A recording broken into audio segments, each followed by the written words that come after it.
Hey YouTube, it's ICU and welcome to the 35th episode of Best Tech Info and Rumors. To start off, I wanted to talk about Apple and their latest beta firmware. So they released iOS 5 Beta 5 on Saturday. So iOS 5 Beta 5 introduces some changes as well as bug fixes. So I'll have a link down below in the more info to an article that details all of the changes and features of iOS 5 Beta 5. And 9to5Mac has sources that claim that they've cracked the over-the-air update code, and it suggests that the next beta of iOS 5 will be released on August 17th. So that would be iOS 5 Beta 6, and they claim that their sources are reliable because they did accurately predict the release date of iOS 5 Beta 5. So they think that the next beta will drop on August 17th. However, that's not to say that there could be other things that could interfere, such as Apple discovering new bugs that they have to fix before the release of iOS 5 Beta 6.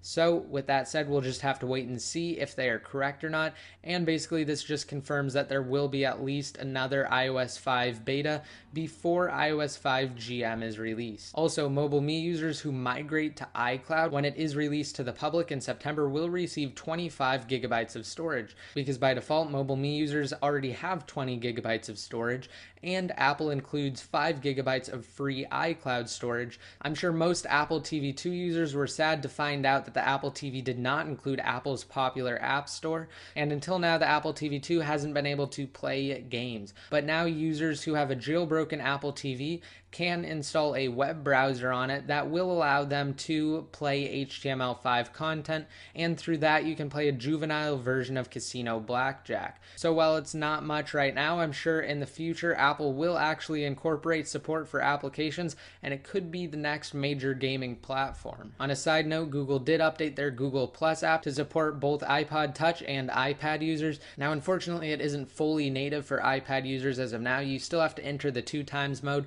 but again, it's better than nothing. And finally, the most interesting story today, Bloomberg has put together a hypothetical teardown of the iPhone 5, and it details specific parts and how much each part costs Apple and how much they will probably sell it for. And it also details the gross margin of the iPhone 5, which is approximately 56.4%. However, when you look at some of the parts, they could be outdated. For instance, when you look at the RAM, it says 512 megabytes. We're expecting the iPhone 5 to come equipped with 1 gigabyte of RAM. So if that is true, then the price will definitely be more. But again, this is just a rough estimate and it is just a hypothetical teardown. But if you guys want to look at it, then again, I will have a link down below in the more info, as well as everything I've talked about in today's episode. So be sure to rate this video up if you liked it. Hit that subscribe button if you want to be notified every time I release a new video.